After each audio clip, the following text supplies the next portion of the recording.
Yeah!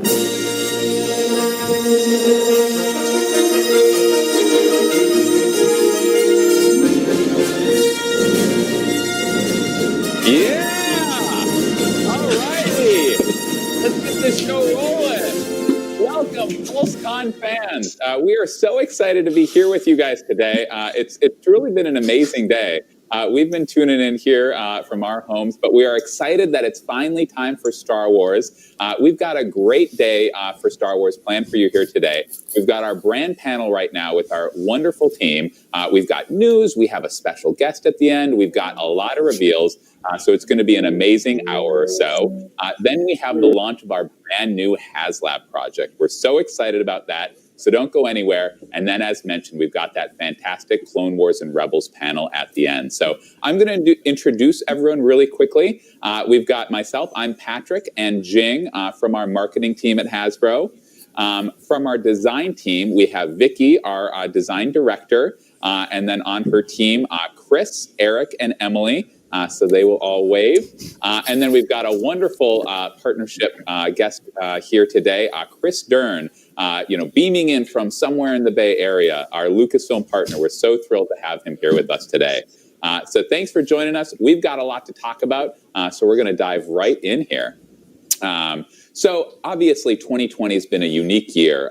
We were so bummed not to have Comic-Con and Celebration, but we're so excited for PulseCon. We do exclusives for every convention, and PulseCon is no different. So we're going to bring you quickly through our PulseCon exclusives, all of which should be available for sale or pre-order. Great. So we'll start today with the 40th anniversary of Empire Strikes Back. So Empire Strikes Back has been woven through our line this entire year, but we wanted to bring it to our convention exclusives. And the Wampa is the perfect opportunity to do so because we haven't done him since 2014. He comes with a new deco scheme based on updated and more accurate references from Lucasfilm. And we also did the clean, non-bloody version of the Wampa. So this is the first time we'll have a clean Wampa in the Black Series line. Just like the original, we still kept the removable arm. And this is a great opportunity to own a piece of the 40th anniversary Empire Strikes Back beyond the card backs with this packaging and pay tribute to the original. That's right. Now, having the 40th anniversary of The Empire Strikes Back is amazing, but we also want to highlight current entertainment and bring great exclusives to the vintage collection. So in 2020, you all know Clone Wars returned with a fantastic final season, Season 7. And to celebrate it, we have this new special action figure set. It is of ARC Troopers. It features 3 all-new, never-before-done on the vintage collection figures, and we love that we've really been able to get a unique deco and head sculpts for each one, and the portraits on these are really, really great, especially at the scale. So just one additional note, 5s is going to be coming out in our main line later this fall, so check them out.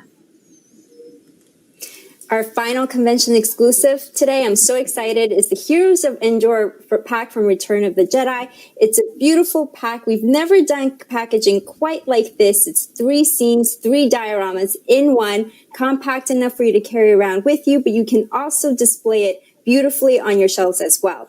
In contrast to previous higher priced convention exclusives, we really wanted to deliver figure newness with this pack.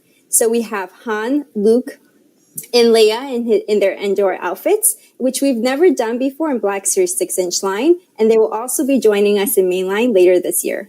We also included Paploo and the speeder bike. So Paploo is only the second ever Ewok we've ever done in the Black Series line, and the speeder bike we haven't done since 2018, and it comes with an updated stand as well. So all 3 convention exclusives are available right now for sale or pre-order on Hasbro Pulse. Awesome. All right, so let's start talking about some other great things in Star Wars. So obviously, The Mandalorian took the world by storm last year. Season 2 is a little over a month away, but the first Season 2 trailer just dropped. We've got a few Mandalorian items to reveal throughout the show, but just to get us all in the right mood, we wanted to play that Season 2 trailer and get goosebumps all over again. So roll that film.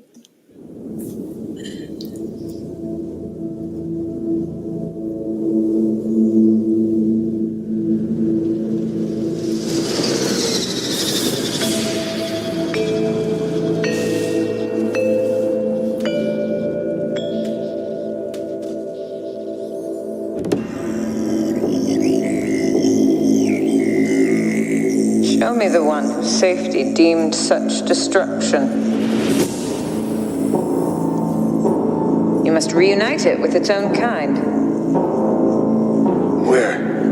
This you must determine. The songs of eons past tell of battles between Mandalore the Great and an order of sorcerers called Jedi. You expect me to search the galaxy and deliver this creature to a race of enemy sorcerers? This is the way.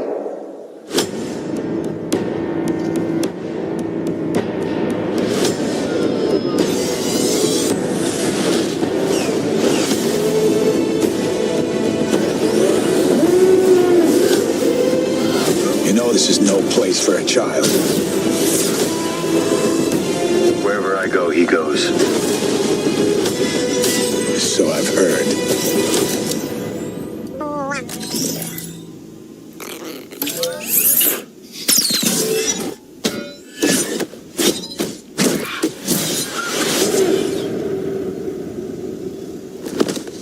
This is the way.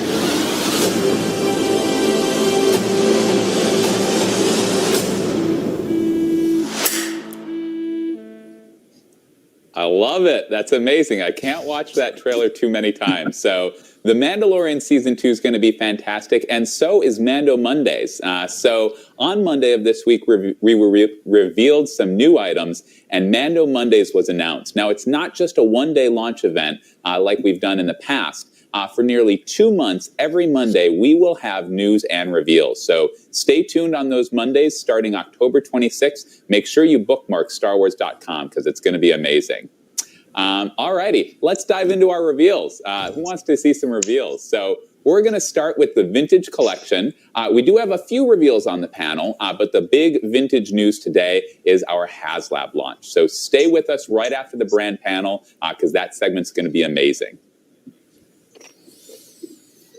All right, so in 2019, we started doing something new and we continued it into 2020. We heard from fans that they wanted to get into the Vintage Collection line, but they had missed out on some of those main characters that we'd done way back years ago. So we started out our specialty waves for our global markets and the US fan channel. We're doing this again for next year, and we're going to show the first wave here at Pulsecon. So who could they be?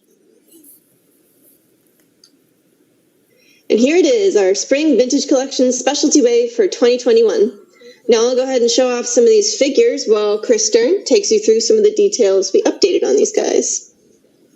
Oh, thanks, Emily. Yeah, of course, anytime we can update a figure, whether it's a soft goods or deco or just really offer an improvement in any way possible, we like to do that. So in this case, for Anakin, we went in and thought, well, how can we make the soft goods better? How can we make it more to scale? And we found a better material, and certainly we improved it, which we're really excited about.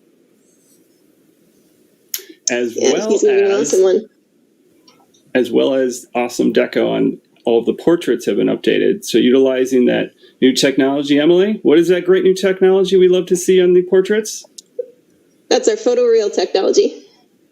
We love that. It looks so awesome, and it really captures the portraits and the likenesses of all of our characters within our universe. So we're thrilled that it's in the 3 3/4 inch scale now. Absolutely. And next up, we have our battle droid for all of your troop building needs.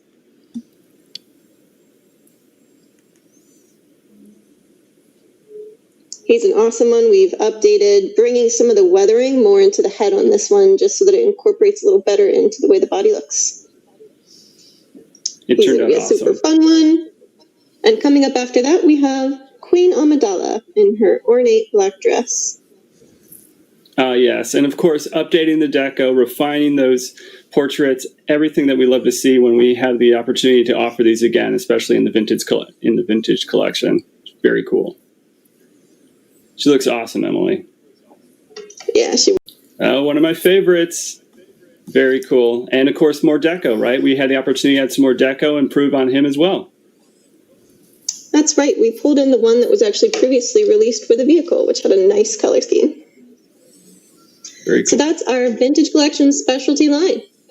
And next up, for a look at the packaging, we're going to be recreating the original releases with these great card backs. Fantastic. All right. And all of these items that we're talking about today will be available for pre-order today around 5 p.m. on Pulse and most major retailers unless an exclusive retailer is indicated. Great. Fantastic. All right. Our next reveal is also a re-release from earlier in the line, but on a vintage card back for the first time. It ties in with that new entertainment theme, but in this case, it's Clone Wars. It's everyone's favorite clone trooper, Captain Rex. He's on a vintage card back for the first time, and it's really great to see that realistic rendering based on the animation. So again, those pre-order details later today at 5 p.m. And again, stick with us after the panel, after the Haslab segment for that fantastic Clone Wars panel. All right. And so next up in our vintage collection reveals is a brand new character in the line. It's also a trooper, and it's also from a new entertainment, but not from Clone Wars. From The Mandalorian, it's our Incinerator Trooper.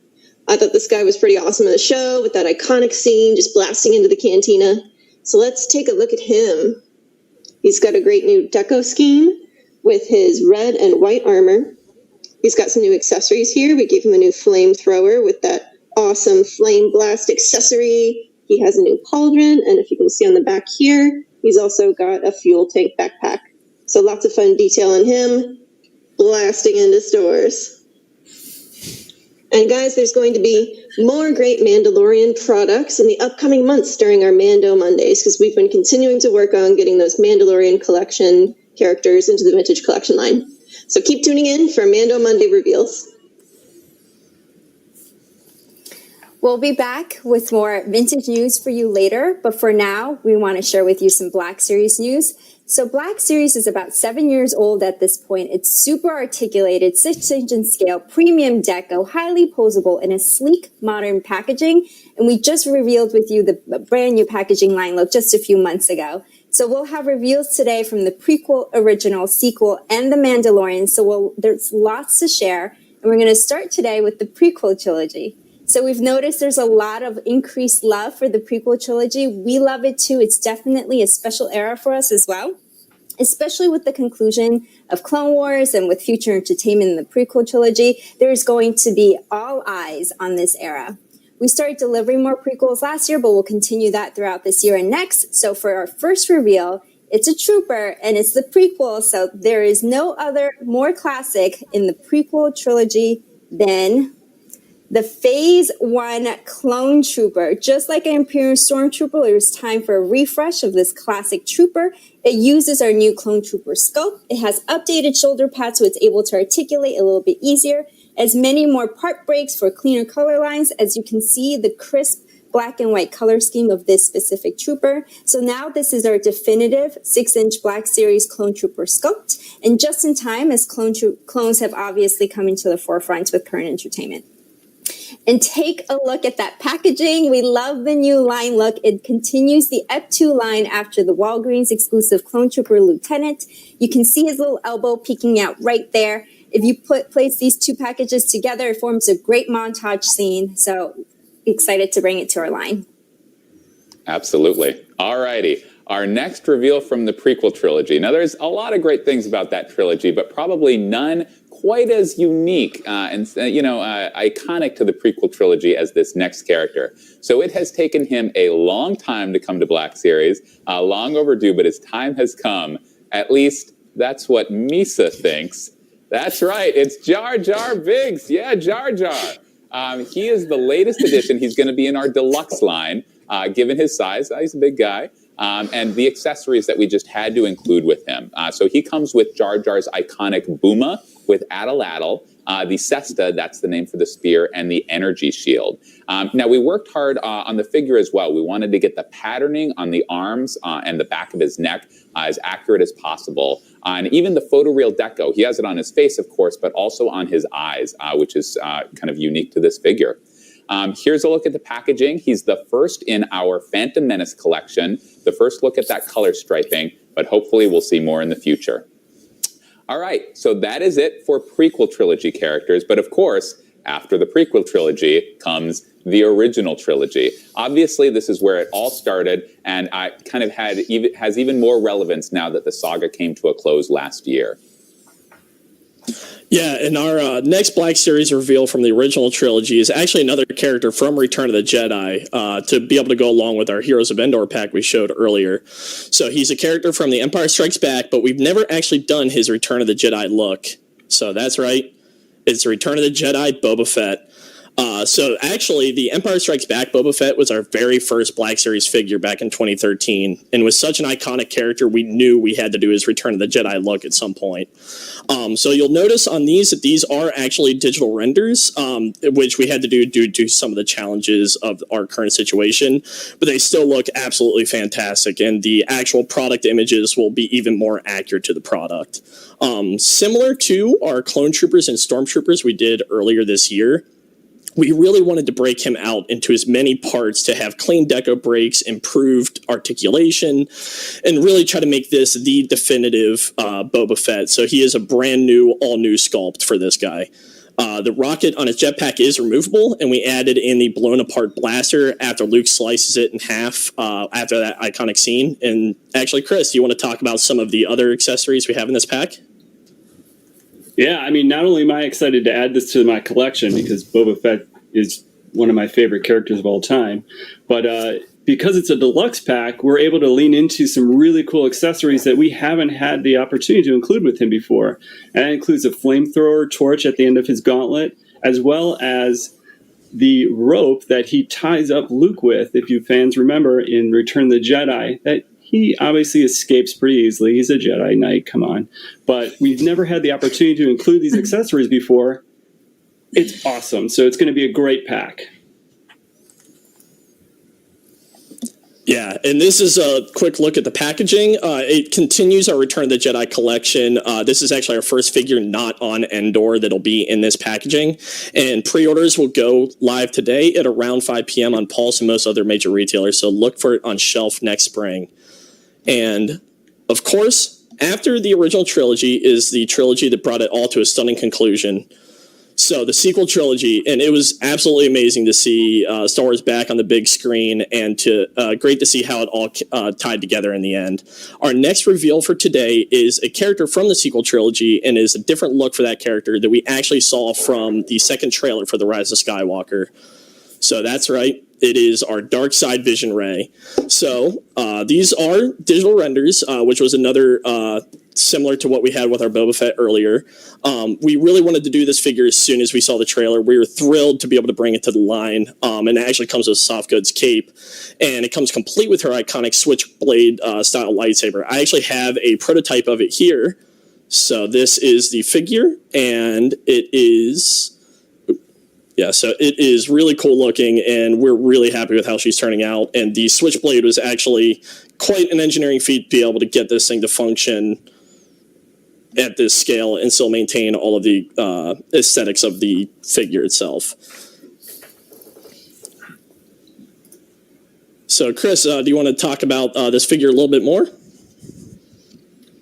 Yeah, absolutely. I mean, we would have loved to have this come out sooner and have everybody as excited as we are to have it and add it to your collection. But as challenges always seem to come up with entertainment, we were excited to find out, as everybody else was, about this character kind of late in the game for product and toy development. So we started developing it as soon as we saw the trailer. As soon as everybody saw the trailer, we were so excited. We had to get this moving, and we certainly did, as fast as we possibly could, because it is an awesome character. Yeah, and this is our first figure in the new line look for The Rise of Skywalker, and we think it looks really cool in that awesome blue color, and it'll be an awesome addition to the collection. So pre-orders today are at 5 p.m. on Pulse and most other major retailers, and look for it on shelf next spring. Yeah, that's an awesome figure. But next, let's delve into the entertainment that we all love and has carried us on after the sequel trilogy. And that is, of course, The Mandalorian. We'll kick things off with this next Gonna Need Him in the Black Series because he is that cool. It is the Incinerator Trooper. Yeah. As you can see, this figure utilizes our definitive new Stormtrooper sculpt. It's newly tooled, parts for this are the pauldron. He's got this cool backpack, around to the flamethrower, and an even bigger flame than what we've got in Vintage Collection. Sorry, Emily. But anyways, the deco is really great. We've got a cool weathering effect on all of the his great markings. So super excited about him. He's looking fantastic.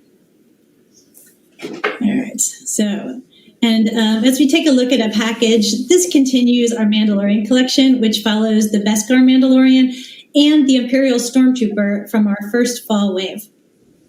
Love him. Awesome. All righty.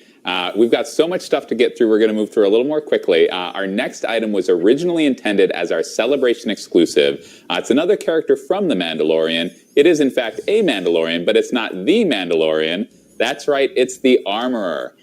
This is a fantastic figure. The figure itself will be in mainline later this fall. But this release, the Plan for Convention release, comes with some accessories that are exclusive to this item. You can see them there on the left, the hot forging hammer and tongs, and the helmet and spark effect, which is fantastic. It also comes with premium packaging, originally meant for the convention. You can see it's got a great sleeve, unique art on the side of the pack, and it's not numbered. So you can see it on screen there. It looks fantastic. It's a great item, and we're excited for it to come to the line. All right, well, that's it for Black Series mainline, but there's another Black Series assortment you may remember from 2019, and that's the Archive collection. Black Series have been around for about 7 years now, and in that time, we've given you so many wonderful figures, and some of them are kind of hard to get now. So we've heard from fans that they want a chance to own some of those foundational characters again. So we launched Archive in 2019 with these characters. We've heard so many great positive responses. In 2020, it went away because we had the 40th anniversary collection, which is a similar thing. But in 2021, we are bringing back Archive, and we're here to share with you the first wave, starting with the figure that you already know because you chose him. It is Clone Commander Cody. All right, fantastic choice for the line. Obviously, extra relevant with the prequel trilogy and the conclusion of the Clone Wars. It's great to have him back. Our next two characters are from Empire Strikes Back. We couldn't fit it in the 40th anniversary collection, but we wanted to get them out there for those fans that are missing these key characters. So our first up is Luke Skywalker in his Hoth gear.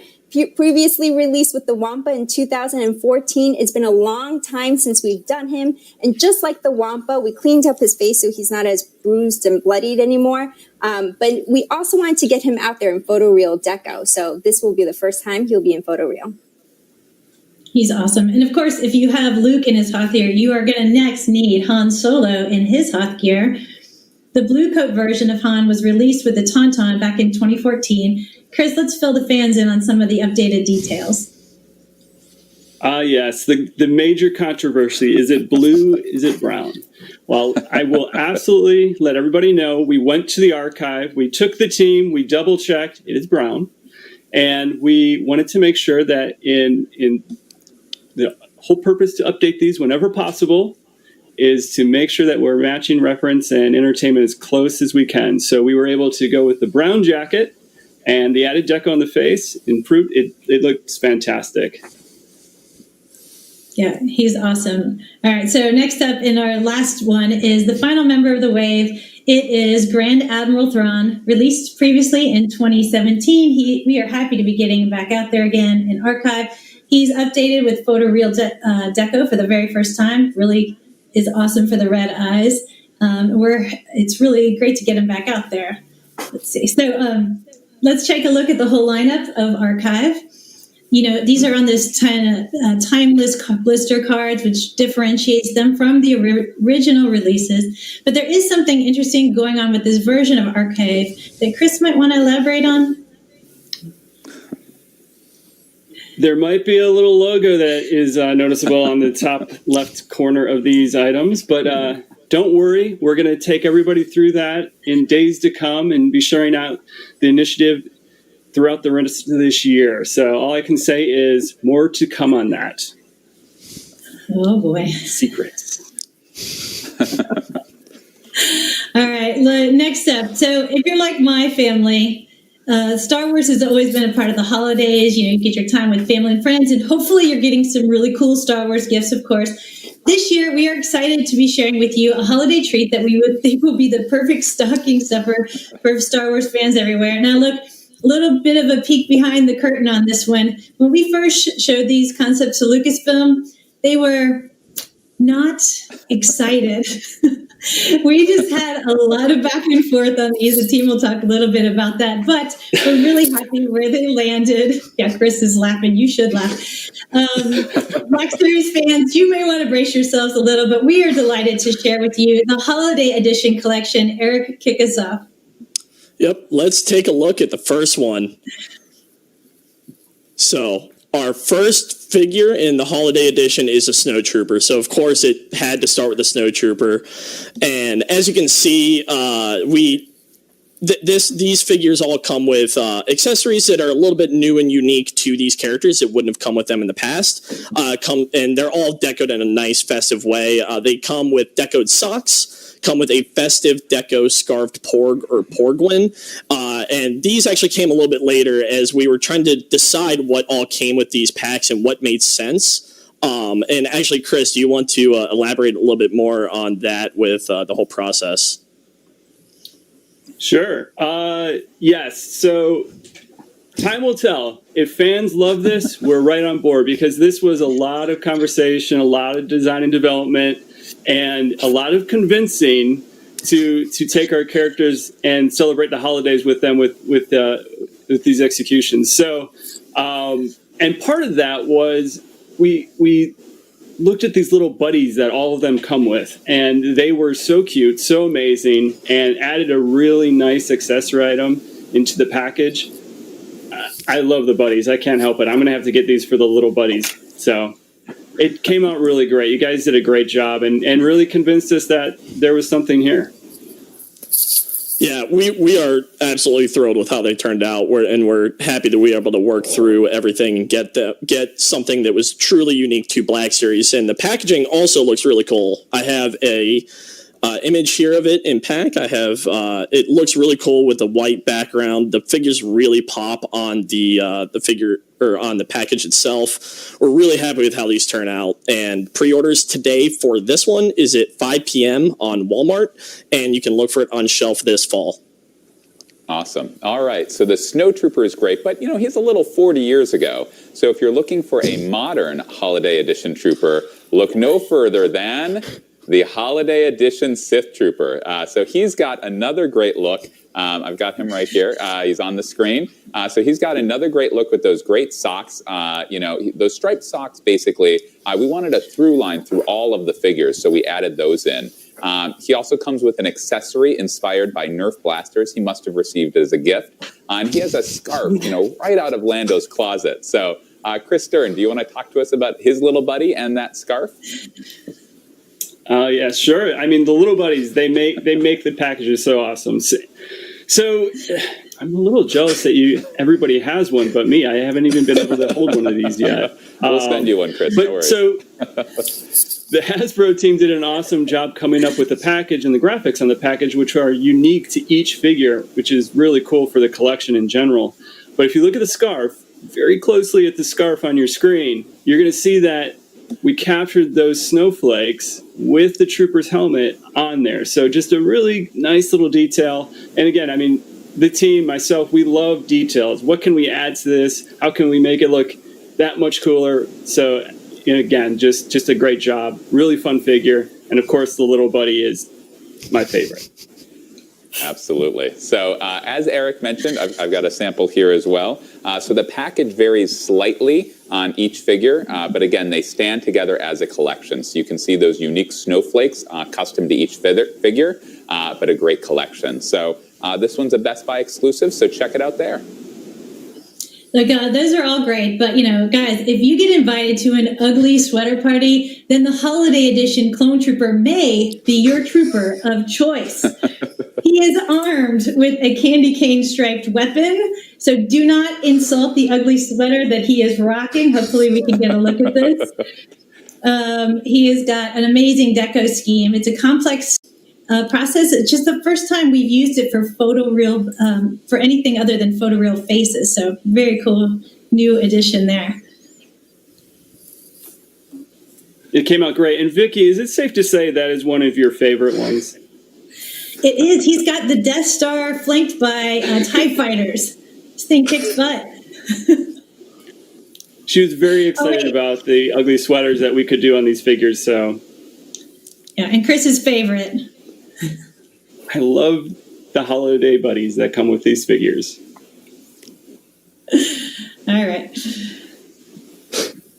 Well, it definitely feels like a competition, and these are so great. They're so fun, but you can't go wrong with a classic. And what is more classic than the holiday edition Stormtrooper, another weapon from the Elite Praetorian Guard, an ice weapon with blue on the top, and another great ugly sweater. All of these patterns were actually created in-house by our talented and wonderful model shop artist, Laura. And she created the base patterns as you see here. Chris, do you want to tell us a little bit more about them? Sure, yeah. Ugly sweater or awesome sweater? I mean, I think we have to clearly define that. It's got an AT-AT on it, and to me, it's awesome. But, I mean, I digress. Can we focus on that little buddy that comes in there, though? Is that a little snowboard? What is that? Yeah. Ah, that's awesome. Yep, that's awesome. Love it. You see what we have to work with here. They're so cute. It took the buddies to convince us that this was just going to make it all awesome. So, all right, bring us home, man. Very cool. Eric, I think we've got the last one. Yep. So these, so all of these troopers seem to be elves, and obviously they will need a leader. So we have our holiday edition range trooper, and he is with his holiday inspired look. So this is him actually right here. So he comes with the Sith Trooper sword baton, which is another ice weapon, kind of similar to what we've done in the other figures, trying to get that blue tint in there. And Chris, you also want to talk about some of the accessories with this figure as well. I mean, I'd love to, because I keep going right back to the little characters that we have featured in their holiday get-up, celebrating the holidays like none other.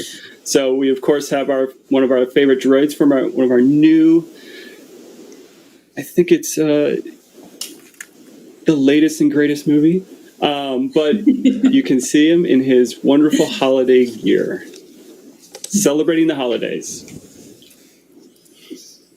So the pre-order today is at 5 p.m. on Target for this item in particular, and look for it on shelf this fall. And that is actually all of the figures, so let's take a look at the entire collection together. So we are really happy with how all these look together. We think they look great as a set. We're excited for you guys to get them in hand. They came out great. I mean, they really look great as a collection. Great job, everybody. And for our final fan reveal for the day, we go to our Force Effects Elite Lightsaber segment. So we introduced this segment last year to revolutionize premium roleplay. And we'll take a quick look at the first three we've done and revealed. So Kylo Ren last year, Darth Revan earlier this year, and then Emperor Palpatine on an earlier live stream. But our next reveal, going out to some more recent entertainment and one of a favorite character of ours from season 7, is Ahsoka Tano's lightsaber. So this thing's awesome. It has all the same details as all the other Force Effects Elite lightsabers. That metal hilt, the great effects in the blade, all the clashing effects, all that stuff, molten glow in the tip. But this one also comes with the 3-color blade. So you can switch the blade between blue and green and a nice yellow to reflect all those different blade colors that Ahsoka uses in Clone Wars. And then also, like the Revan saber, you can see it there in the photo. This one also comes with that crystal chamber, which will reflect whichever color blade you choose, and then will hold that charge as you take it out for display. And then a quick look at the packaging for this thing. This is such an amazing package. I mean, just like it fits right in with our other Force Effects Elites. But in this one, we've gone with the blue of that Ahsoka saber, but then also done a really amazing photoreal version of Season 7 Ahsoka here. So just a great illustration and a final quick look at all 4 of the FX Elite sabers we've done so far. Fantastic. All right, so just a reminder again, pre-orders start around 5 p.m. on Pulse or the indicated retailer. And just a reminder, that's around 5 p.m. Some retailers might not be live at that point, so just try to be patient. They will be up eventually. Alrighty, so that is the end of our reveals for the day for this brand panel segment. But we have a little final segment and a special guest appearance here that we will unveil in a couple seconds. So we're going to talk about 3 of our different segments, different areas within the Star Wars Hasbro portfolio, and then we will unveil how they all make sense in a second. So Emily's going to talk to us about Mission Fleet. All right, so the first of the 3 is our newly launched expression, Star Wars Mission Fleet. That's at a scale that unlocks the world of Star Wars vehicles for kids. And next up, here's a sampling of the full launch line of Mission Fleet. We really leaned into action play here, battling with interchangeable projectile launchers that you can gear your vehicle up with in different port locations, or if you purchase multiple sets, you could just load up all those launchers onto one vehicle for an awesome effect. The big hero vehicle of this line is the Millennium Falcon. It has great play with this mini rig tank that can deploy from the forward mandible for some ground missions for Han, and it's got this double firing launcher on top for extra firepower. And the details inside are awesome. It opens up in the back for interior play with the Dejaric table. It can fit a pilot inside the cockpit hatch, and that's our Mission Fleet Falcon. Yeah, and that Falcon is really cool. And another place that the Falcon actually popped up is in Star Wars Galaxy's Edge, which actually opened up last year. It's a completely new immersive Star Wars experience. And we actually partnered with Target to launch a Galaxy's Edge experience within Target to make you feel like you are at the park in Target. It has a great range of products, including this item, the Vintage Collection Millennium Falcon Smuggler's Run. And the amount of detail here is absolutely crazy. And it was a great opportunity to deliver both this version both the version inspired by the original trilogy and also the new version inspired by Star Wars Galaxy's Edge. So it comes with complete new deco, swappable radar dish, and lights and sounds. Cool. Now, look, all those vehicles are amazing, but I have to say that our very first Haslab, the Jabba sail barge, the Katana, was probably the beats. It wins for the highest level of awesomeness of everything we just showed. More deco than we've ever done. Soft goods sales. It has features galore. The ship is literally a masterpiece of deco and detail. So you may be wondering what ties the Mission Fleet Millennium Falcon, the Star Wars Galaxy's Edge Falcon, and the Jabba's sail barge together. And the answer, we're going to reveal here in a second, is it's designer Mark Boudreau. Mark is a phenomenal Star Wars veteran who's worked with us for many years. I know that many of you have gotten to know Mark over the countless conventions and know that he is a talented gentleman and a passionate Star Wars fan. So if you hadn't heard, earlier this year, Mark retired. Sad for us, but we wanted to take a minute and an opportunity to thank him and really celebrate him.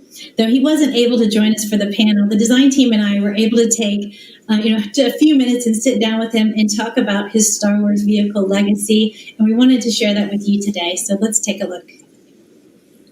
Okay. All right, so hello, everybody. Welcome. We are here today with Mark Boudreau, legendary designer and a longtime dear friend of mine. He is also the creator of every single Millennium Falcon toy that Hasbro has ever made. So, and of course, he's a great friend and mentor to all of us on the Star Wars team and has been for many years. We love him.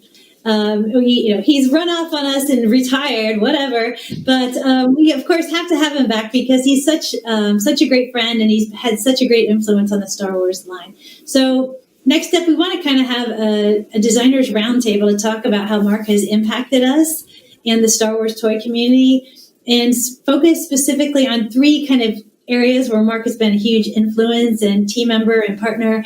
Mission Fleet, 3 3/4-inch vehicles, which I know you guys already know and love about Mark's work. And of course, his really awesome work on previous Haslab items. So with that, we're going to kind of say hello, Mark.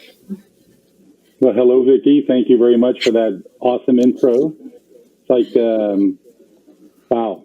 It's fun being retired, but I do miss the team. I do miss working on Star Wars. I miss the fans. That's what we do. That's why we do what we do, right? It's for the fans. And we love what we do. And very fortunate that I was able to do it for such a long period of time. Yeah, I know. I've worked with Mark my entire career from, and I first started on Star Wars. Excited to have you with us, Mark. And we're going to turn this over to the current Star Wars design team, a fantastic group of individuals, and each of them has been able to work with Mark in different ways. And so we're going to talk about that. So I'm going to turn it over to the roundtable for the design team. Thank you. Hi, Mark. It's Hello. so good to see you again. Hey, Mark. Hello, everybody. Hello, Oh, we missed everybody. It's great to see you too. Technology can be a wonderful thing. Yeah, happy to have you here, Mark. Well, why don't we get things rolling? Emily, I think you've got some stuff to start with, right? Yeah, so Mark, we wanted to ask you just some questions and get a conversation rolling with the design team. So something I wanted to ask you about. It was so cool to work with you on our new Mission Fleet line for kids. And fans might not know that the Mission Fleet Millennium Falcon was actually your last newly sculpted, newly designed Millennium Falcon that you worked on. Yeah. So we wanted to ask you, what has stayed the same and what's changed about designing Falcons since your first one all the way back in 1977? There are things that obviously are different from 40 years ago to now. I think the biggest thing is the technology. Back in the day, everything was hand-drawn, on a big drawing board. Now we can do it digitally, which, helps expedite things, makes some things a little bit easier to do. So I think the real difference in making Mission Fleet is not so much how we did the details, because that's pretty much the same all the time. We strive to make things look accurate and something that a Star Wars fan of any age will appreciate. I think it's really looking at the proportions of the line, going for a slightly younger fan, but still having it be very much Star Wars. And so I think it's really more of a proportion exercise. And I think between the vehicles and between the vehicle and the figure changes or adjustments, I think they still really say Star Wars very strongly, but give a different look to them, which I think is unique to Mission Fleet. So, Mark, you designed pretty much every Millennium Falcon toy that Hasbro has ever made, and Kenner, with your latest of the more realistic Falcons being the Galaxy's Edge Falcon. Do you have a favorite Falcon that you like, that is your favorite, your ideal Falcon that you've designed and created? Well, I must say they're all my favorites. I mean, each one was a unique design. The exterior of the ship is essentially the same, but each movie brought a different character to the ship. And we try to capture that with each vehicle. I would have to say that the 2008 version was probably my favorite at the time. It was the largest, of course. We were able to put a lot more into it. It had a higher price point. But that took a lot of work, and I think it was well worth it. It's such a nice piece. How it compares, I guess my second favorite would be the new Galaxy's Edge version. It really took the best of both worlds. It took the 2008 version. We translated that into Galaxy's Edge. It's really the best of both worlds, classic as well as new. And the reason I say that is that it still maintains all of the classic electronics that came with the toy in 2008, but it has a full set of updated electronics with Chewie and Hondo and Porgs and everything else. So it really does give you the sense of the new Disney ride, and I think that's really important. I think we captured that. So I think if you do have the original 2008, please check this out. I think you would find something a little bit different. You can put the rectangular radar dish on it as well as the round. The paint job has been enhanced to look more like the vehicle in the park. And I think it's something that's really pretty cool. And the nice thing about it, I mentioned technology earlier. The 2008 vehicle, all the lights were incandescent lights. All the lights now are all nice, bright LEDs. So they really make a visual difference between the original 2008 version and this Galaxy's Edge. So if you can snag one, I definitely suggest doing that. I think you'd be very happy. Right, and just the detail level that goes into all those things to really make them feel right in the Star Wars universe, I think is an important thing that you've managed to maintain throughout all of the different vehicles. Even the barge, I mean, when you worked on that for Haslab, and that thing is its own unique monster, and all the detail is just super impressive. I mean, when you did the barge, like, when you started that, it wasn't even a sure thing that it was going to happen. Like, how was that mindset working on that, and kind of knowing that it could not fund and never come to fruition? I mean, how was that process-wise? Well, that's true. I mean, it was something new and unique that Hasbro was attempting. I think the sail barge was always something that the fans had expressed interest in. And so I had faith in the fans. So when we started this, I'm kind of going like, you know what? This is going to make it. That's how you have to think about it, because you need to put your full efforts into the design. And we needed to do that starting from day one. I think the biggest challenge for the sail barge was its size. How big is this thing? Is it 3 feet? Is it 4 feet? Is it 5? Is it 6? And we kind of were able to rule out, so we started doing a lot of big printouts and kind of settled at the 4-foot scale. It seemed to be something that would still be manageable for putting it on a shelf. You get a little bit too big and it becomes cumbersome.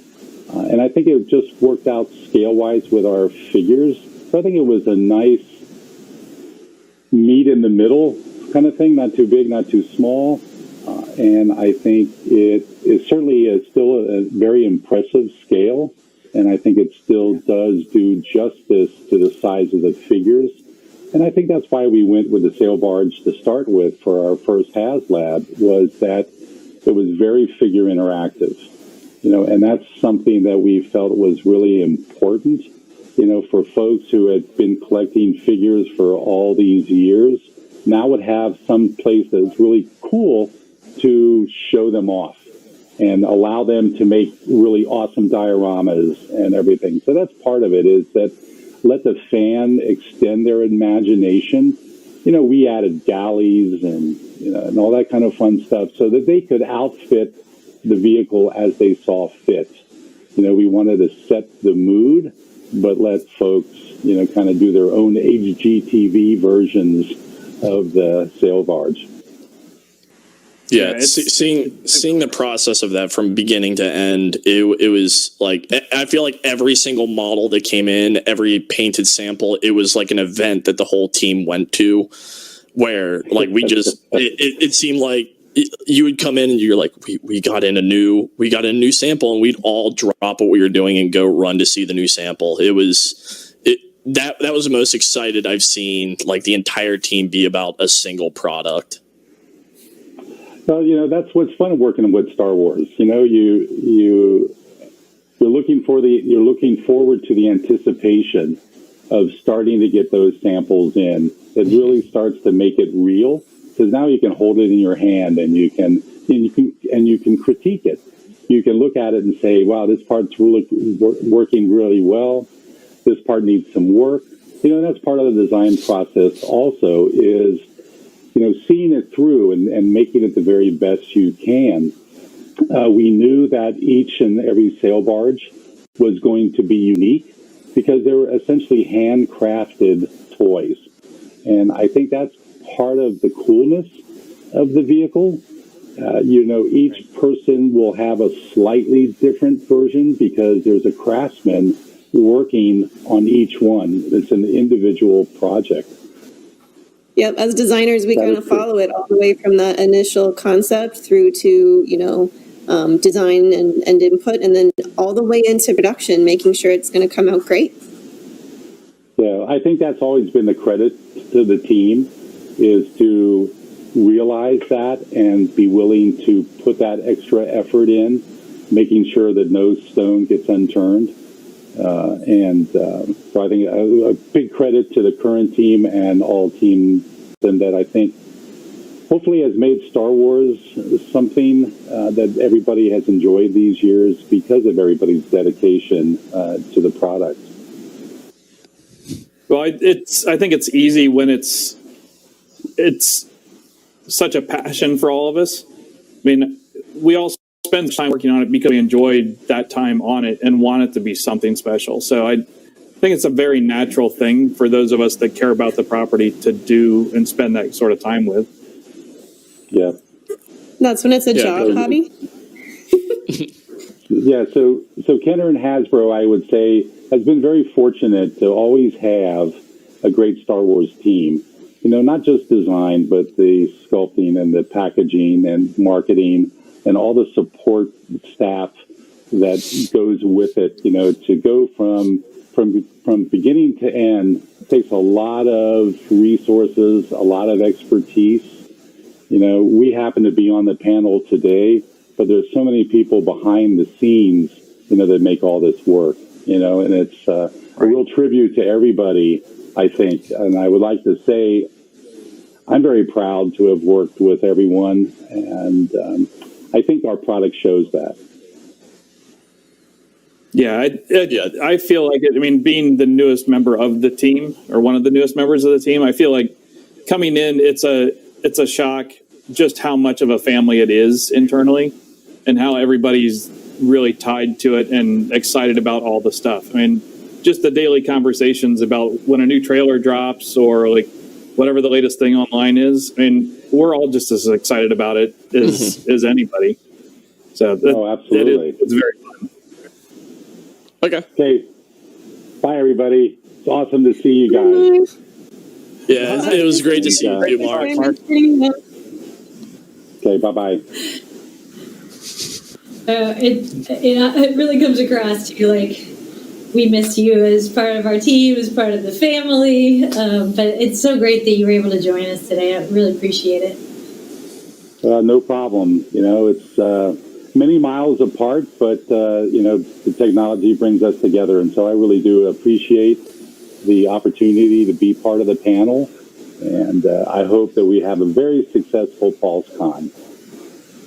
Thanks so much, Mark. Appreciate you being here with us, and you're always here with us, really. And we'll talk to you soon separately. But thanks everybody for joining us, and thanks, Mark, so much for being with us.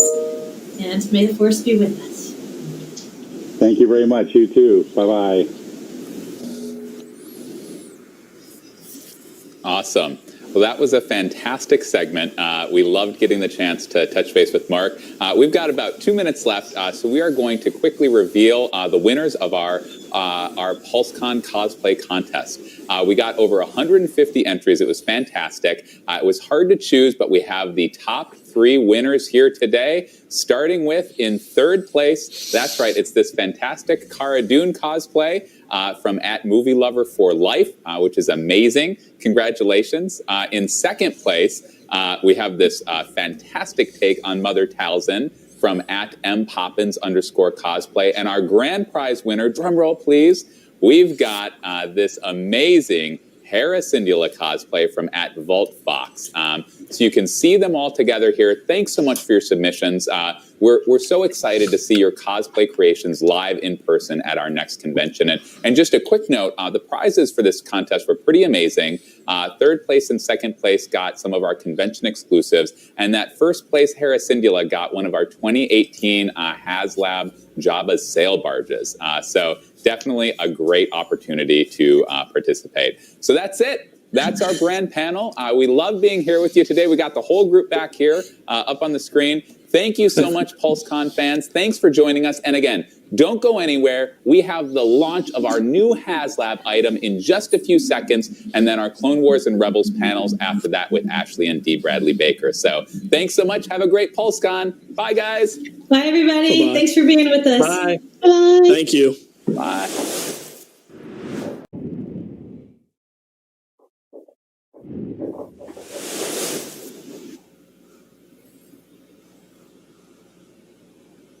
Hello again, Pulsecon fans. We're so excited to be back here with you.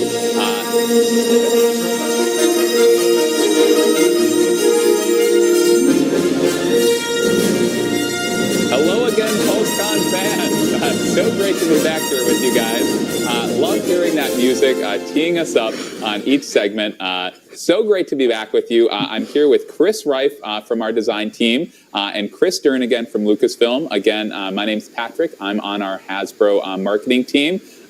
Let's keep the magic going. Let's keep this excitement going. So we just had a fantastic brand panel. Hope that you were able to join us there. Some fantastic new reveals, a special guest in Mark Boudreau. But we are keeping the excitement going, and we're actually going to ramp it up to 11 here, previously untold levels. It's going to be great. We are launching our next Star Wars Haslab campaign. So we told you guys about this about 3 months ago, I believe in June. The only thing you know is that it's going to be a vintage collection item, but it's going to be revealed today. And in like 5 to 10 minutes, you'll know what it is. The campaign will be live. It's going to be amazing. And we're so excited to take you guys through it. So as you guys know, Haslab actually started with Star Wars back in 2018. And we can put some images up there of the barge. The barge launch was fantastic. Fans, you guys have been really pushing us in a great way for the barge for years. It's exactly what Haslab was designed for. It was revealed at New York Toy Fair in 2018. And again, it was so great to have Mark with us on the brand panel because it was one of his swan songs. He had a lot, but this was certainly one of them. As backers know, if you were on with us for that ride, it was a fun campaign. We'll say fun. It had some twists and turns, but we surged at the end. We beat our goal for that initial Haslab launch by nearly 2 times. We had nearly 9,000 total backers at the end. And in the end, it was an amazing final product. Really, you can see the final barge there. Really a cornerstone to the line. Great packaging you're seeing there. So we loved that barge campaign. We were so excited. It obviously launched Haslab as a platform for Hasbro. And we're excited that, it's coming home to Star Wars. And we get to be with you to launch our next campaign, which is going to be even better. We are so excited. So that was a great, nice little trip down memory lane. I'm sure we all loved seeing the barge and reliving that magic. But you guys came here for the big reveal, the big new information, months of speculation and wondering, and now let's roll that film and tell the fans what it is.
Yeah, I love it. It's not quite the same leading a round of applause with only yourself in your living room as it would be at a convention, but but I'm just too excited. My son upstairs is wondering what's going on, but that's amazing. We have been, working on this for months. We've been so excited.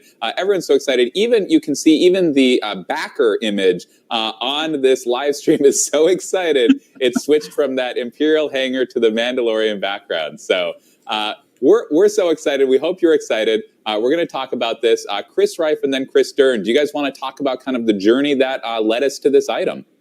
Yeah, absolutely. This has been so exciting to work on, and everyone out there is clearly as excited about a new Star Wars Haslab as we were. I mean, when we just teased it, all this crazy speculation that was happening, it was awesome. Yeah. And some of those ideas you guys were throwing out were things we had tossed around ourselves, but it kind of made itself clear what the next Haslab should be to us when we saw that season 1 Mandalorian stuff happening. And Chris, you can probably talk to that even a little better than I can. Oh yeah, I mean it's having worked on the barge. I mean, I'm gonna have to find another room to put all these large vehicles in, just because I'm running out of space. Well, but I mean, this is incredible. The display room, that'll be the next Haslab. It's true. It's the amazing thing about it is it's simply going from the barge, going to this, working on this for several months, like you pointed out, Chris. It's really fun to share now with the fans, what we've been working on and the excitement behind it.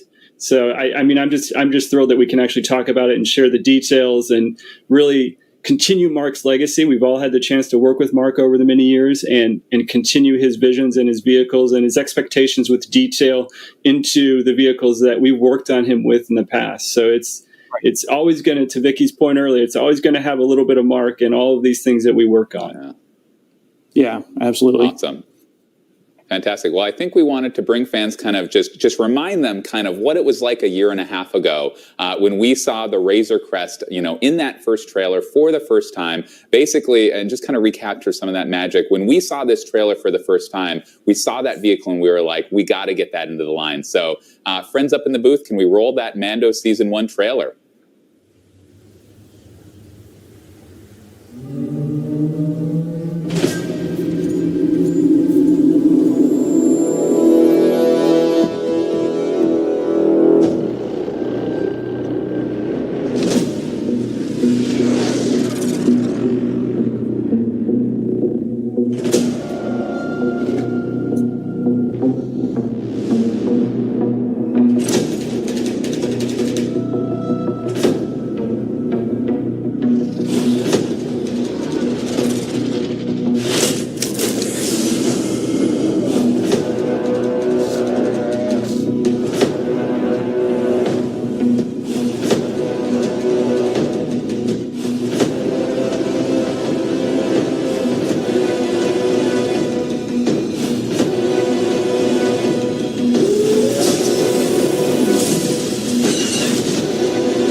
Bounty hunting is a complicated profession.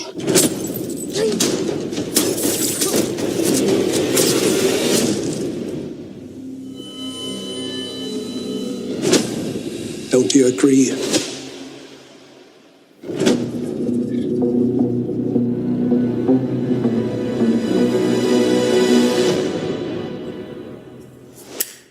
That's awesome.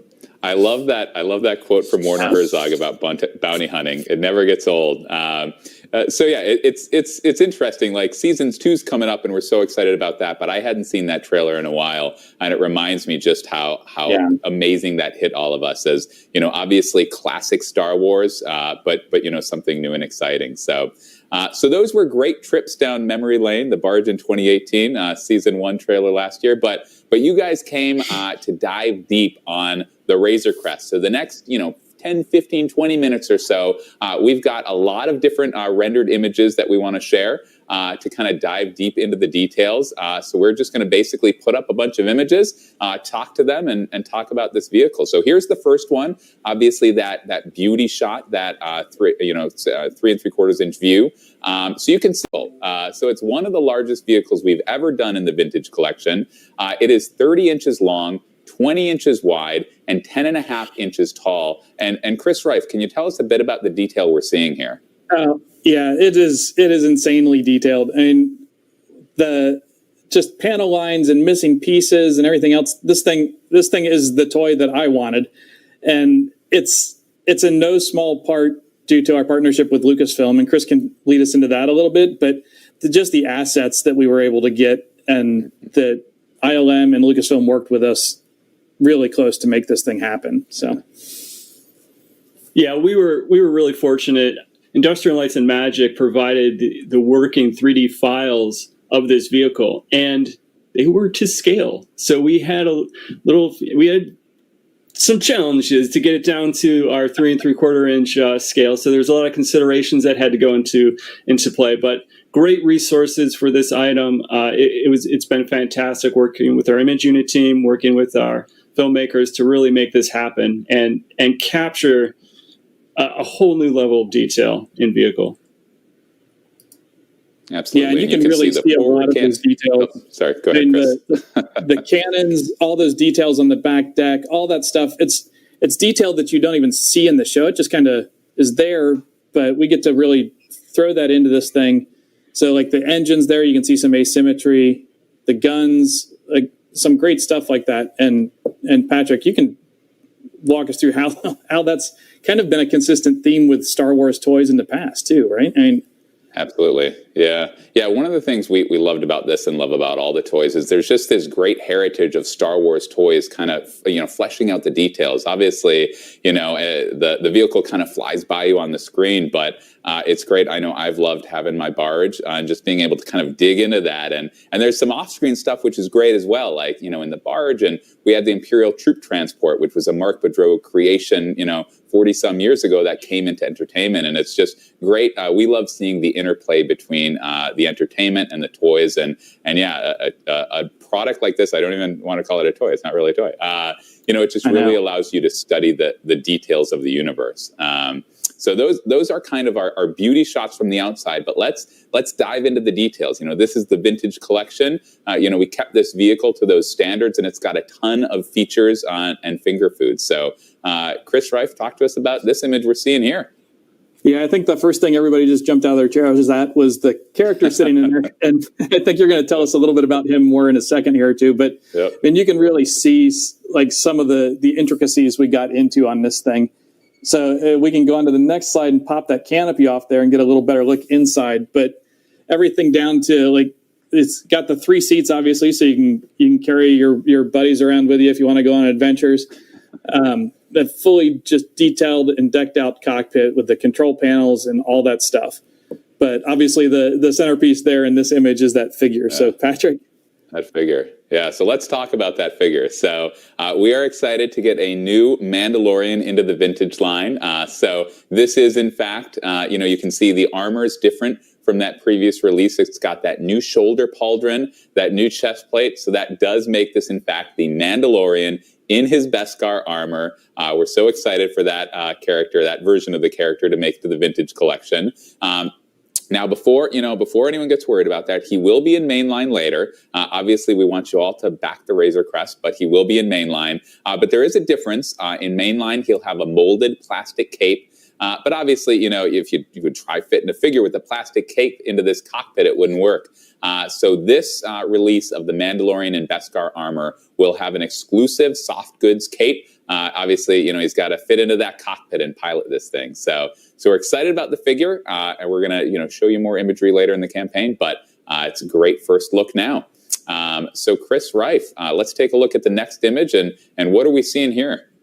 Yeah, this is just a nice orthographic view of the left side of the ship, but like another great view of the engine detail and just all that panel line and greeblies. Like, I mean, that's a kind of an ILM term or a special effects industry term, but it's about all that surface detail and like just the little tiny bits and pieces that make it feel extra real. So see that here, but you can probably see some slightly larger panel lines there at the side entrance. So if we pop that open, yeah, you get a great look at how the side entrance there folds down, like little hydraulics that slide up and down in the door and along the tracks. The little front of the ramp pulls out. So just like in the show, all that great detail. And then if we move on to the next one, we get a good view at the back here. Again, more greeblies, that all that super fine detail down in those little pits on the back of the ship, and looking into the backside of the engines there, just all that really immersive detail that is something that was really extra possible because of the level of access we had to files and working to match that stuff to ILM's assets for the show. But again, you can see a little extra bigger panel line there, and pop, it opens up the whole back ramp up into the back of the ship. Again, the little hydraulic pieces move up and down, sliding little tracks as you open that back door. You can really see up inside there and start to see some of the little bit better detail that we're going to get to here. So again, this one is just a zoomed in view up in the cargo hold of the ship. So you can see there on the left some of the great cargo that will come with this, some backpacks and all that extra detailing on the surfaces of the ship. But then up there in the front, you see even crazier, over the top, super detailed little, what do we call it, a refresher area. I mean, everybody's got to evacuate at least once the solstice, I guess. But,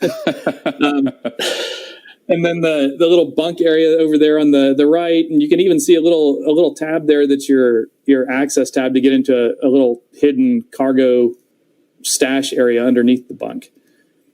So. Yeah. You can also see there in the foreground, you can see that carbon freeze chamber, obviously important for any vehicle. And you can kind of see the weapons locker there on the right. And about that weapons locker, so here's a view, standing outside the ship and looking in. And, you didn't think we'd mold that shut, did you?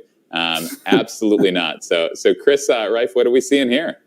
Oh, we are seeing every weapon that's in the Mandalorian's weapons locker on the ship from season 1. It is intense, and each one of those things is a separate part that you can take out, play with your other figures, or pose with your other figures with, and just study the detail on these things. I encourage people to do that, because the lengths we went to make sure the details on even these tiny little vintage collection blasters were right is just, it's over the top, and a very special place in my heart for that sort of detail in this thing. So absolutely. Just extra craziness. Yeah. Our next image, so you've seen this next feature in some of the other images, but obviously a vehicle like the Razor Crest needs some landing gear. So you can see that in action here, and then on our next image. So Chris Reif, talk to us about this. Yeah, so I mean, this is going to be a big, heavy ship, and the gear in it is important. I mean, you got to have it displayed nicely. So the gear in here are great, super heavy duty, but show accurate too. They pull out of little slots, and then all the little landing gear doors are hinged and pivot to close up. So you can still take this thing out on flight adventures through your backyard if you really wanted to, pose it other ways, hang it from your bedroom, however you want to play. Absolutely. Here's another quick view. This is of the kind of the tail deck of the thing on the top. And it's another one of those things that, because of the detail we had, a great detail that's in the concept art and in the files from ILM that we didn't get to see in the show. And that's, if we go into the next one, you pop off a little panel there, and there is a rear firing gun that pivots around in the back of the Razor Crest. And it's another one of those great details where you can pull it up, swivel it side to side, and really kind of immerse yourself in the show and in the ship that way. Absolutely. Awesome. All righty. So our next image you can see here, we've got some removable side panels. So, obviously everyone remembers episode 2 with those off-world Jawas. So, we might in the future, we'll see, if and when we get an off-world Jawa into the line. We obviously wanted to make sure that this vehicle was ready for those Jawas in your collection to kind of go to town on the Razor Crest. So it's got those removable panels. You can see them from this side. And then what do we have going on in the view from the other side, right? Oh, this is just even more like, look at those details. You can see through the ship where you can see the little black spaces where the panels are removed from the other side. On this side of the ship, the whole left side of the ship comes off. We did that so that you can really get in there and access the cargo hold area and pose figures, take like really nice photos of the thing, just to kind of really immerse yourself in that ship. And there are things where we just want the experience of taking panels off the engines and all that stuff to really just kind of explore this thing in a way that you can't in any other form. It's one of the great things about product like this, where it's big and you can just immerse yourself in those details and discover new things. But you can probably see that the cargo area there is a little lit up, and I think we're going to let Chris talk to you a little bit about that and kind of that exploration. So, yeah, I mean, it's detail, right? Detail. We it was super easy, right, Chris? I mean, we didn't. Oh yeah. So we had a lot of conversations about where we can add detail. Maybe there wasn't any detail there, and we had to continue it. We had to add some things. Just to your point, Chris, is when you take the panels off, what's under there?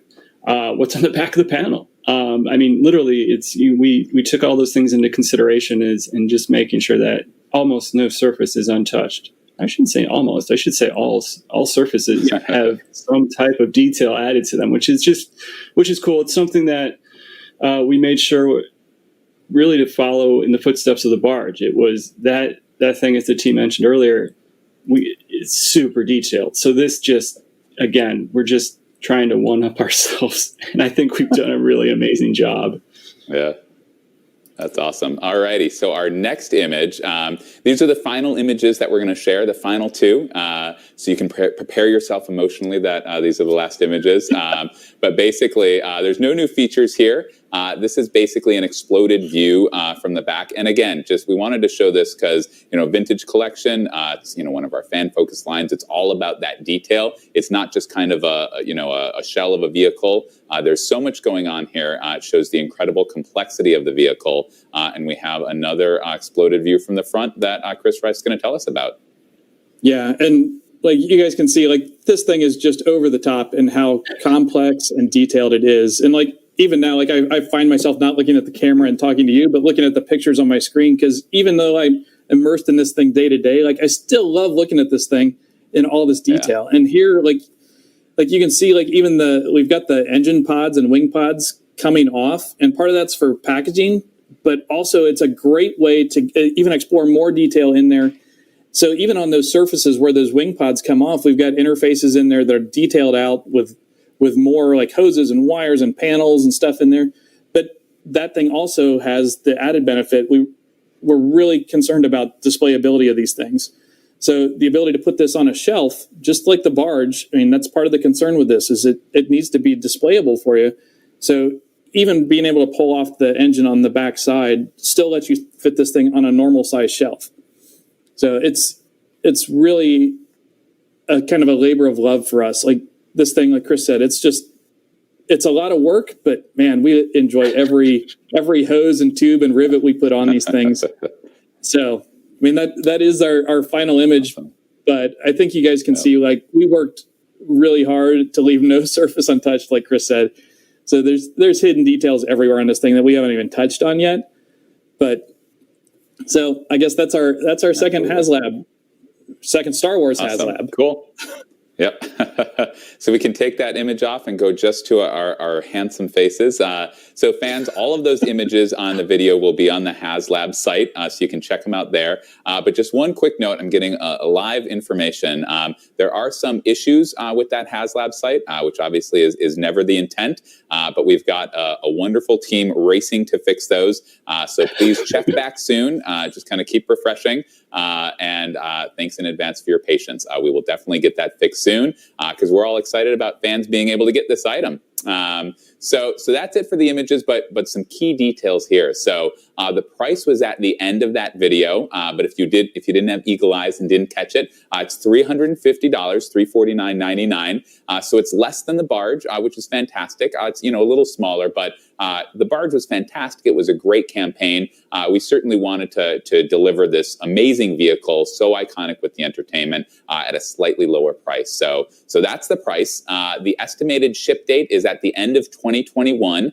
So it's on similar timing as the barge. As I'm sure you recall, the barge launched at New York Toy Fair in 2018, and then it shipped out in 2019 in March and April. So this will be on similar timing.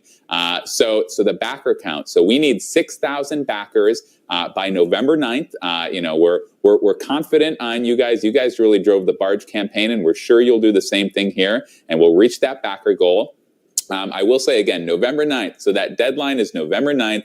There's no exceptions. Again, we're confident this campaign's going to go like gangbusters, but either way, that cutoff point is November 9th. So set your calendars. That's it. You've heard it here. I'm committing to it. There we go.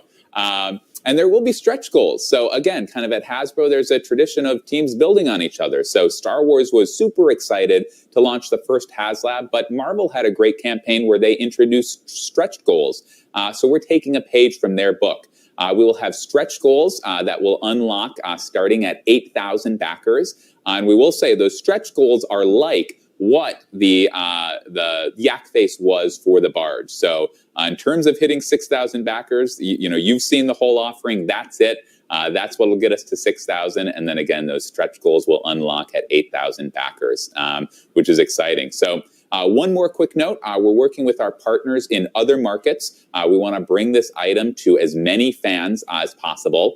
So we are working with those other partners. So we're fairly confident that we will have that coming out for those partners in other markets in the coming, it'll be, pretty soon in the coming days or weeks. And we're hopeful that those fans will help us reach our 6,000 backer goal. So one final detail. Obviously, if you've seen this vehicle, I'm sure you're excited, but you may be wondering where the figures are to interact with it. Right now in the Vintage Collection, we have a few Mandalorian figures, so we don't have any other figures to reveal today, but we are willing to say that if this thing funds, by the time it ships next year in 2021, there's a pretty good bet that we will have nearly all the figures that interact with it in the line. So, if this thing funds, just like we did with Jabba's sail barge, we kind of built a line around that, and we'll do the same thing here. So we're excited about seeing this fund and then building out a whole Mandalorian, segment of our Vintage Collection. So that's it. This was fantastic. Chris and Chris, it was great to be with you guys. Fans, you're going to be seeing a lot of Chris Reif and I over the next few weeks. We're excited to come back with you guys today. But until then, the Haslab Vintage Collection Razor Crest, this is the way. So check out that website as soon as it's up, and we're excited to see you in a bit. Thanks, guys. Thanks. Thanks, everyone. Wars and Rebels.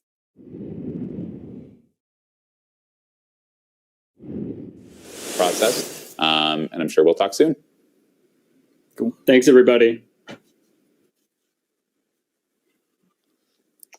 Thanks so much, Jackie. We are so excited to be here, continuing our Star Wars segment of Pulsecon with two amazing guests. I'm so excited to see them. I'm kind of geeking out right now. I should say first, my name is Patrick Schneider. I've been with you for a little while here on the Star Wars Hasbro brand team.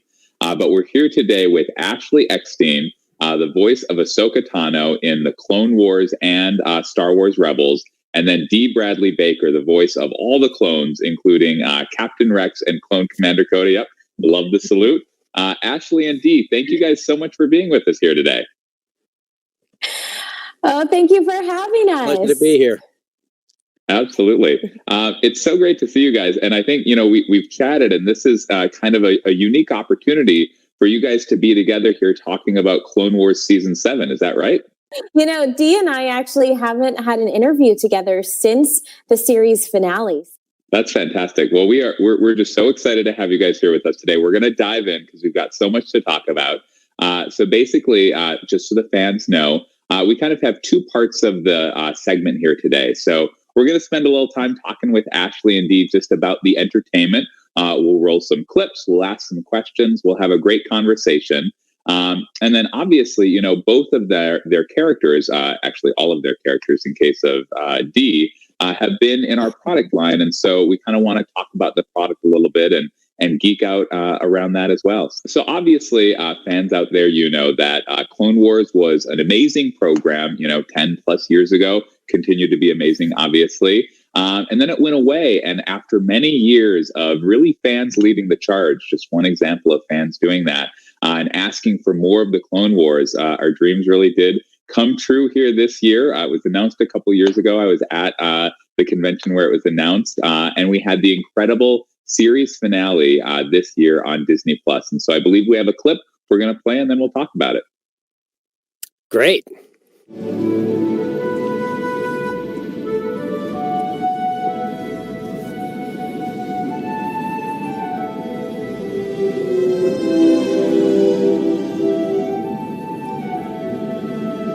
As soon as Rex and the guys knew you were back, they got to work.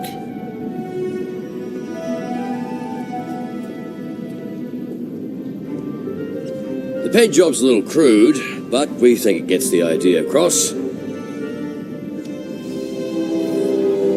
Glad to have you back, Commander.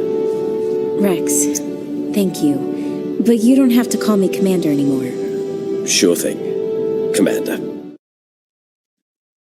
I love that clip. I got goosebumps here watching it again. Me too. Obviously, for it's an amazing emotional moment. I actually tear up every single time I see that scene. So it never stops. That's awesome. Well, it's really lovely. So obviously, I mean, go ahead, Dee. their connection is really earned. I mean, it's a moment of them coming back together that means a lot for anyone who's watched that series, and they play it quite beautifully. The music is quite beautifully. It's very touching, very heartfelt, that reunion there. Absolutely. Yeah, it definitely packs an emotional punch. And, I think fans felt similarly, right? Like loving the show, however many years ago, and then it coming back. And so I think you guys were probably on a similar journey there. What was it like to come back to Clone Wars and come back to that emotional core of the show, that relationship between Ahsoka and Captain Rex? What was it like to go back to that era again and record those? Well, it's a dream. Go ahead, Ashley.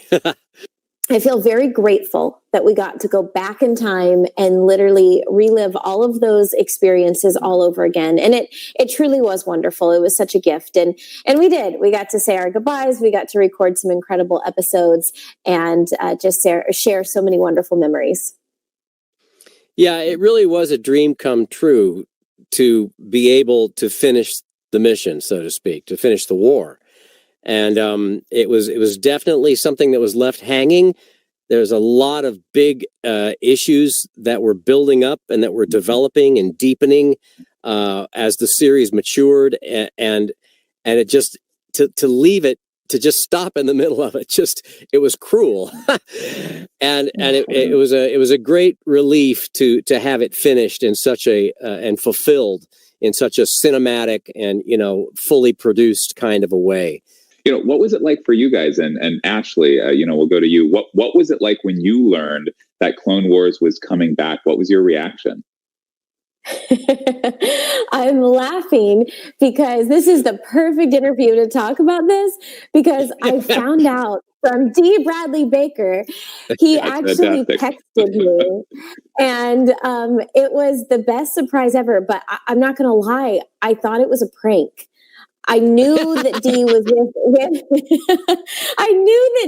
with Dave Filoni, and I thought they were playing tricks on me. So I was super excited, but I didn't want to get my hopes up because I'm like, I'm not falling for this. And thankfully, it ended up being true. And I'm so grateful I actually found out from Dee. I would never do that. That would just be too cruel. That would be too cruel. Well, and it's so funny because I was actually at Disney World when Dee texted me. I'm literally at the most magical place on earth where dreams come true. And literally one of my greatest dreams came true at Disney World. Awesome. So obviously we've touched on this, Ahsoka and Rex, to me, they're kind of the emotional core of the show, especially that last season. Although Anakin obviously in there as well. But certainly they're the focus of the last 4 episodes. It's really kind of their journey coming to a conclusion in this show. Obviously the moment we were all kind of waiting for, anticipating, dreading some combination of those words was how Order 66 might impact Rex and kind of that relationship.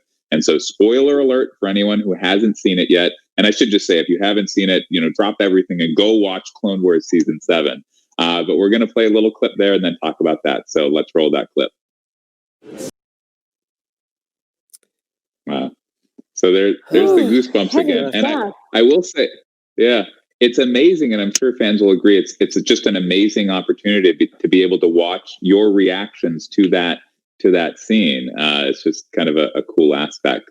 But obviously that was a huge moment. And you guys, I'm assuming, record kind of your parts. But what did you think when you saw that scene in its final form?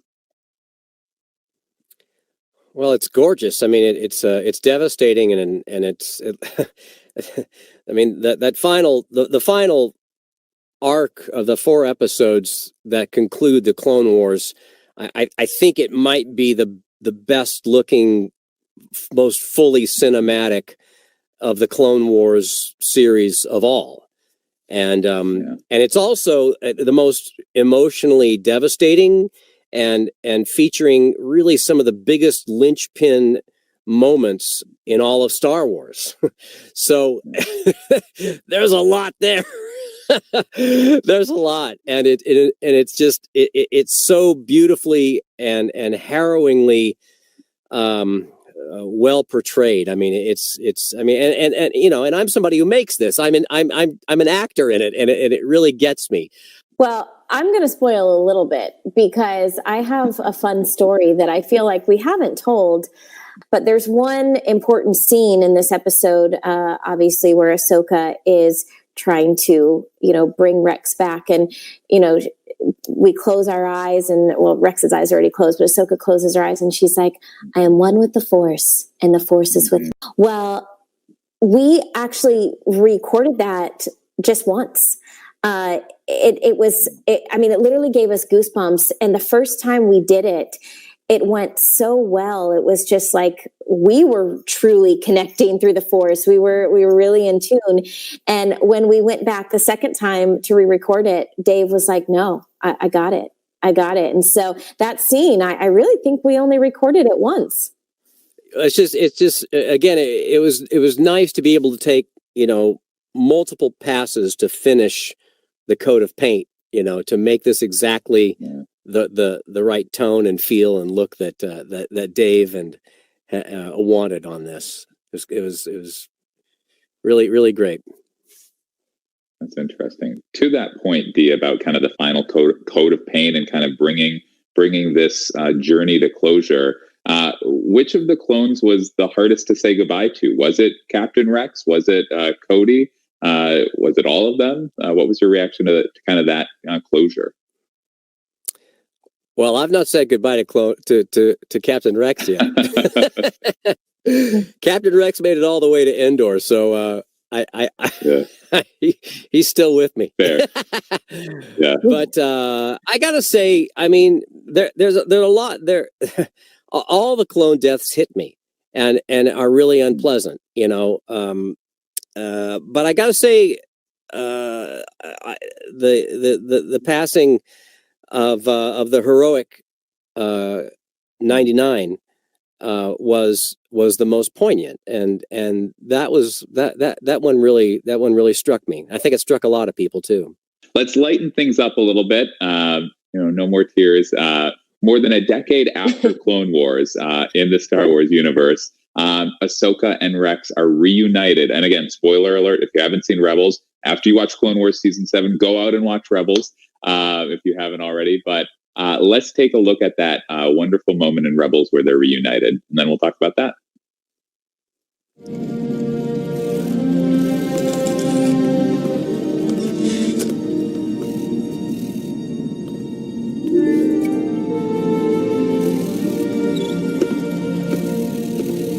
Commander, you got old. Had to happen sometime, Rex.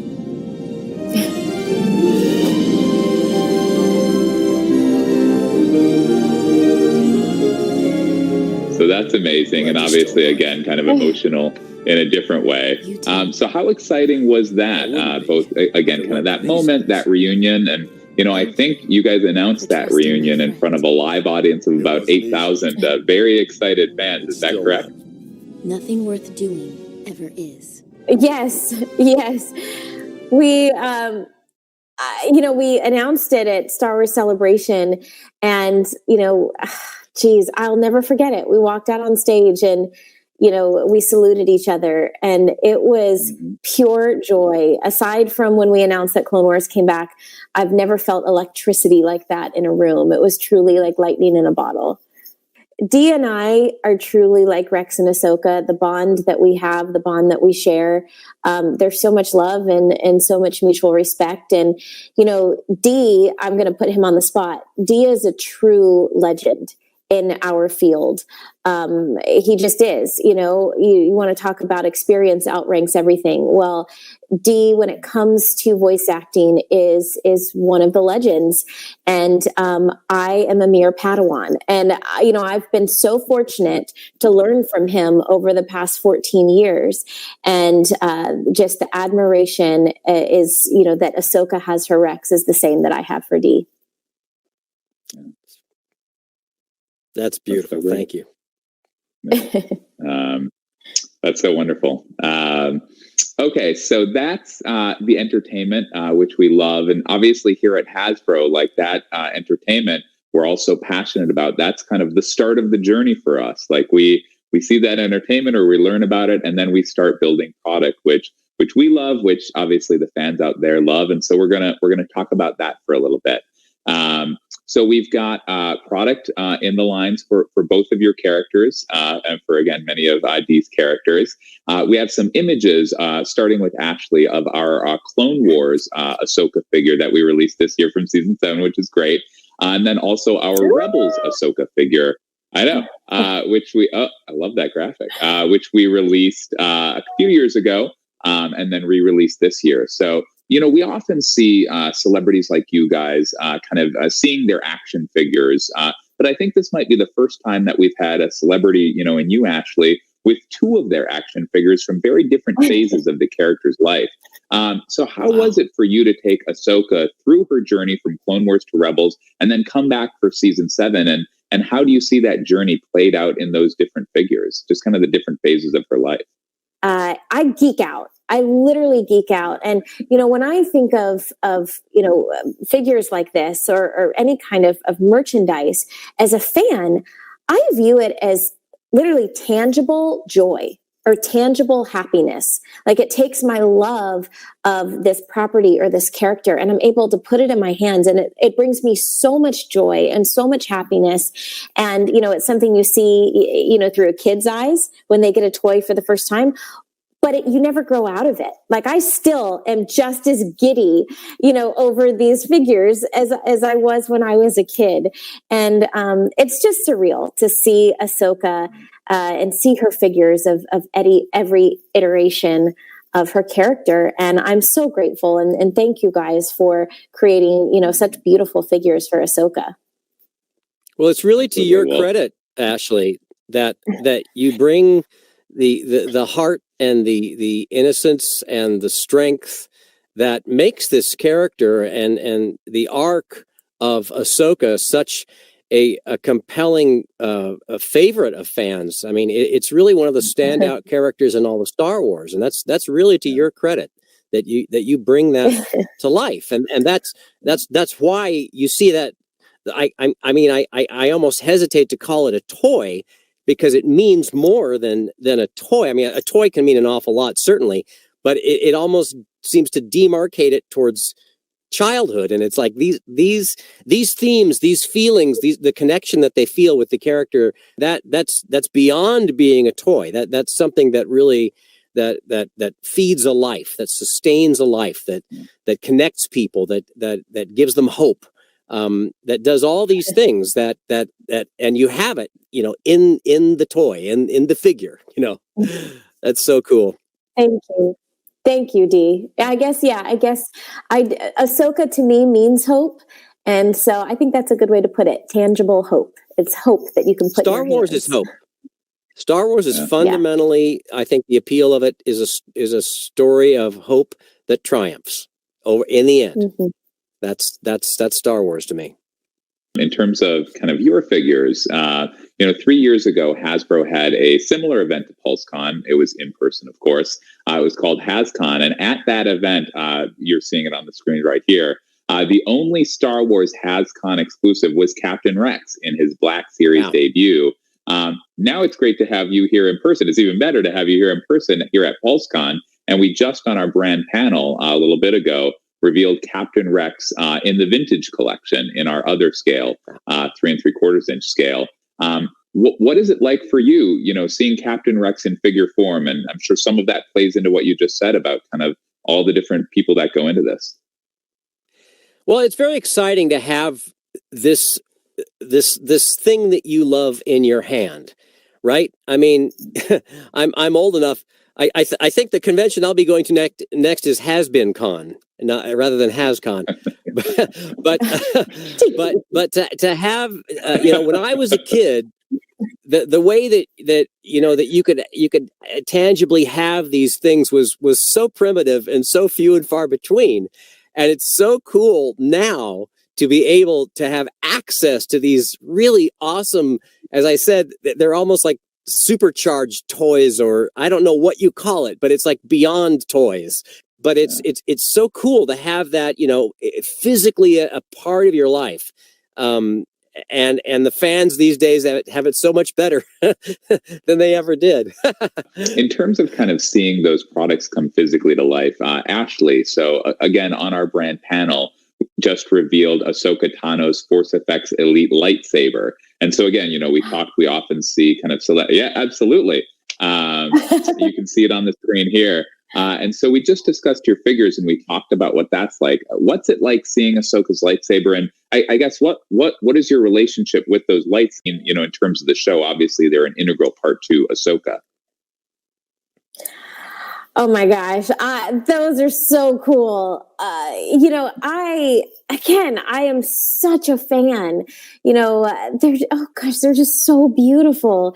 So when I see the lightsabers, especially, I completely geek out. I cannot wait to get my hands on it. So it's kind of cool, to say that you have your own pair of lightsabers. So those are beautiful, and I cannot wait to get my hands on it. Absolutely. We will make sure that happens. I just look at that beautiful lightsaber. My character is not a lightsaber character, but it's like I know how I would have felt about this when in 1977, back in the old days, when Star Wars came out. If I could have gotten my hands on a lightsaber, I by golly would have done that. But that didn't exist. These toys did not exist back then like this. This is so cool. Absolutely. So to that point, obviously, Dee, you mentioned, back in the 70s, and a lot of the fans viewing, and myself, like a lot of people come to Star Wars, as kids. It has that magic, obviously, for everyone, but it's really meaningful for kids, and a lot of us came to Star Wars as kids. I believe you both have yourselves in character form in our new Mission Fleet line. If you have those at hand. Obviously, that line, Mission Fleet, is targeted more at kids than our Black Series or vintage lines. What do you think makes Clone Wars so popular with kids and adults? And what do you kind of think is that relationship with Star Wars and kids? Oh, that's a big, sprawling question to unpack. I mean, I think the ultimate appeal of Star Wars is because of its optimism and hope, in a nutshell. And then it's fashioned around a really cool fantasy shell that you're always expecting to see something cool or surprising, and that's really appealing too. And I think that those are things that are kind of appealing at any age. As a kid, you're trying to sort out the world, and a lot of that is like what's good, what's bad, and you want good to triumph over evil, right? Well, that in a nutshell is Star Wars. And you have an entire mythology that is quite grand in scope that covers this with all of these really fascinating, interesting details to it that are fun. And I will say, Ahsoka to me, she represents all that's good and everything that's light. And I feel like the Jedi fortune cookie at the beginning of Clone Wars season 5 said, or the season finale of season 5 said, "Never give up hope, no matter how dark things seem." And I feel like that's Ahsoka. She's a survivor, and she never gives up hope, no matter how dark things seem. And they seemed pretty dark. Like all hope was gone in those last 4 episodes, but they never gave up hope. And, sure enough, they lived to, survive for another day. Star Wars is about the ultimate triumph of hope. A sincere thank you to you both for joining us. This has been just such a personal thrill to me to just kind of, be a fly on the wall of your conversation. And I'm sure the fans feel the same. And we're just so grateful to you both. It was a real pleasure. Thank you. Yes, thank you so much for having us. All righty. Jackie, back to you. Let us know what's next on the docket for Pulsecon.